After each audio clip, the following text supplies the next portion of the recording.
Sir, I would like to point out at the outset that SIR is violative of parliamentary legislation.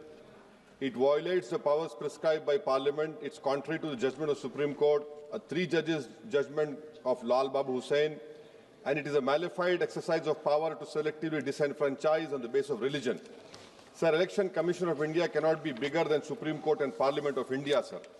Sir, may I point out to you, sir, the representation of the RP Act of 1950 and Registration Electoral Rules 1960 prescribe that inclusion in the electoral roll will be based on self-declaration of citizenship backed by 106 documents of identity prescribed in Form 6 of 1960 rules, including Aadhaar.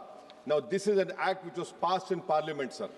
Supreme Court, in its Lal Babu Hussain judgment, held that once an voter has been included in the electoral roll, there is a presumption that they are citizens and they cannot be removed except by an inquiry into the citizenship of the individual voter and giving them an opportunity of hearing after informing the basis on which doubt arose concerning citizenship.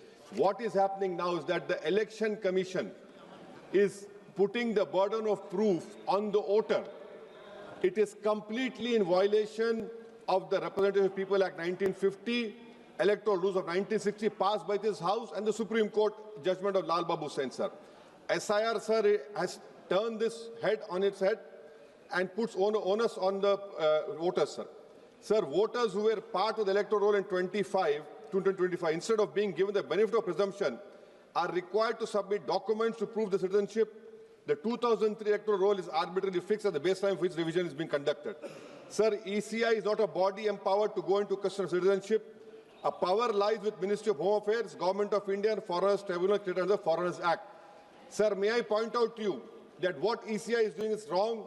Section 14A of Citizenship Act 1950, read with 2003 NRC rules, Section 4, subsection 2, 3, 4, 5, 6, prescribe just such an exercise of evaluation of citizenship to be conducted by central government. How is it the ECI is assuming the power given to another agency of Parliament just by passing executive order? This is an occupied field. The ECI has no role to intervene. Sir, as per the ECI release, 65 lakh voters were included, whose names were included in the electoral roll after the commencement of SR exercise omitted from draft roll published on August 1, 2025. After that, sir, several lakh voters where names were included draft roll were served with show cause notice. I have the copy of show cause notice that doubts had arisen on their right to be included in the electoral roll, and they were asked to appear in person with documents to prove that they were entitled to be included in the electoral roll. Sir, on what basis did the ECI issue these notices? How did the doubt arouse? Form 6 rule has been passed by this August House.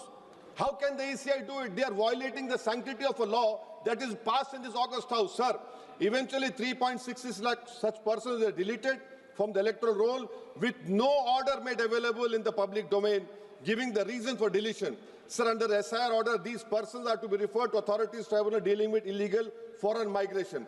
Now, sir, look at this, what the government is supporting the ECI.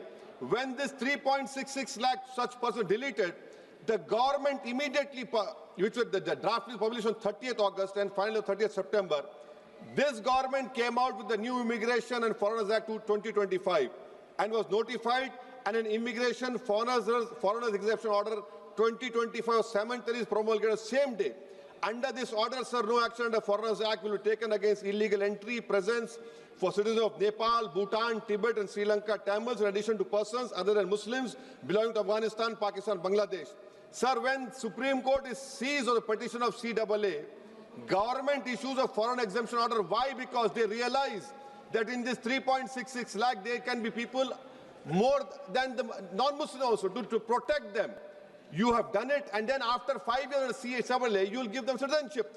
That is why I say that this whole exercise, sir, I'm concluding, sir. This is why I say this whole exercise is a backdoor NRC. Sir, Ambedkar was asked, is India's democracy? He said only in formal sense.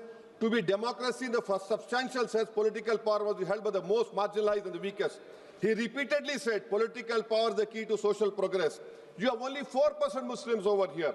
The ruling party has no Muslim member. If Lok Sabha increase representation of OBCs and the upper caste is there, now it is at the cost of whom?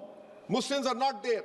They're not being reflected in the secular parties. For example, if Muslim majority seats like Wayanad can elect non-Muslims, surely Raebareli, Amethi, Ottawa can elect Muslims, sir.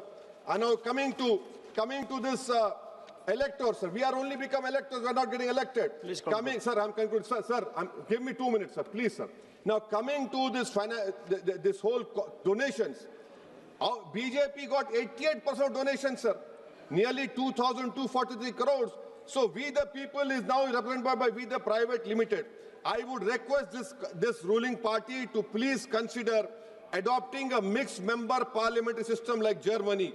Each voter has 2 votes, one for their MP and one for a political party. A tally is done. First, all local winners get seats, and the rest of seats are filled with the overall number of seats. Each party matches roughly percentage. Secondly, sir, delimitation.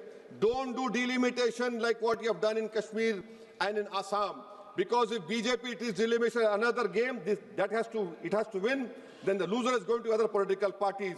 But the loser will be country's democracy. Sir, right to vote. Ambedkar called it a principal theory of the Constitution. I would demand, I have put a private bill last assembly, the age of contesting elections for MLA and Lok Sabha should be brought down to 20. Rajya Sabha 25, for Vidhan Sabha 22. Why? Because, sir, we have 52% of India's population under the age of 30. What are we giving to them? So that is why I propose. And lastly, Thank you. I'm including this. Lastly, sir. Sir, I'm just concluding, sir. Lastly, sir, we must build a consensus and make right to vote a fundamental right. I oppose the SIR. This is nothing but backdoor NRC. This is an exercise, a selective exercise to disenfranchise people in the name of religion. Thank you, sir.